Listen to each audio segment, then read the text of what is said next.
de Wikipédia, le truc de vidéo. On l'a choisi parce qu'en fait, on n'a pas trouvé Wikipédia qui, lui, a une vraie influence sur la population. Donc Wikipédia est créé en 2001, donc voilà, c'est une ancienne entreprise qui a pris ses marques depuis longtemps et qui a une grande crédibilité auprès du public de par sa longévité mais surtout de par son ampleur. Donc Wikipédia se dit comme étant une encyclopédie libre dans laquelle chacun peut participer à la construction de ce système, de cette encyclopédie gigantesque. Et sur de très très nombreux sujets, chacun peut faire des recherches qui sont considérées comme étant vraies. Donc il y a une très très grande confiance du public qui se fait en face de cette institution. Sauf que derrière cette façade, les choses ne se passent pas aussi facilement qu'on pourrait penser. C'est-à-dire que dès lors qu'on va sur quelque chose qui est un peu plus politique, dans lequel il peut y avoir des idéologies, c'est pas toujours évident de contrôler ce qui se passe.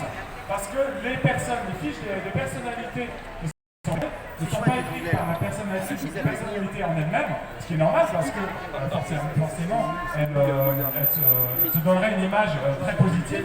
Donc il y a ce côté toujours très neutre qui est donné dans Wikipédia, elle est faite par différentes personnes, mais ces personnes n'ont pas le droit de faire un droit de réponse.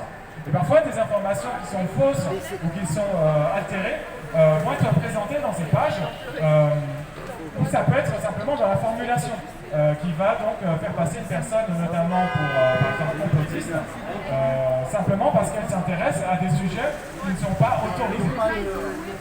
Et dès lors que cette personne ou d'autres personnes souhaiteraient faire des corrections, en fait ce qui se passe c'est que on a des sortes de super administrateurs, des personnes qui sont là depuis assez longtemps dans ce système, qui peuvent censurer finalement ces modifications.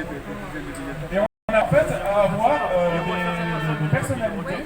Alors, l'une des personnes que moi je connais le mieux parce que ça fait longtemps qu'elle se bat là-dessus, c'est François Asselineau, qui pendant longtemps n'a même pas pu avoir une page Wikipédia. Puis ensuite, lorsqu'il a pu avoir une page, tout était fait pour le décrédibiliser. Donc évidemment, ceci, il n'est pas du tout la seule victime de ce système, ça existe partout. Et aujourd'hui, on a un système très pervers qui met en place en fait Wikipédia pour créer des sources considérées comme étant sûres. Et en fait, ce système va fonctionner avec des fact-checkers qui vont présenter des choses sur leur site internet, qui vont ensuite être reprises sur Wikipédia, qui vont être considérées comme étant quelque chose de sûr, et sur lesquelles ensuite les grands médias vont puiser leurs informations pour finalement décrédibiliser des idées, décrédibiliser des personnalités. Et donc finalement, ces fact-checkers qui sont souvent autoproclamés, finalement accompagnés des administrateurs qui vont dans leur sens de Wikipédia, vont créer des nouvelles sources sur lesquelles chacun peut se baser comme étant la vérité. Donc il faut tout à fait se méfier dès lors que vous recherchez des informations politiques sur Wikipédia. Vous pouvez tout à fait lire le contenu, ça fait une source parmi d'autres. D'ailleurs, on vous incite, quels que soient les médias que vous suivez, de ne pas suivre une seule source, de toujours vous fier à plusieurs sources, des sources officielles, des sources alternatives, pour faire votre jugement et de trier les informations, de croiser les informations pour essayer de trouver quel est le vrai du faux.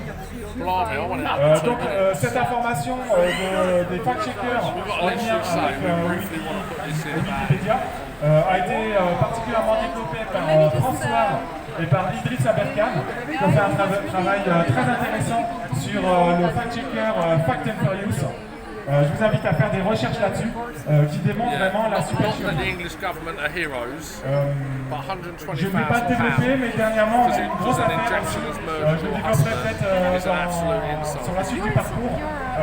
Toute l'affaire du fonds Marianne par Marlène Schiappa, qui a un lien aussi avec les fact-checkers.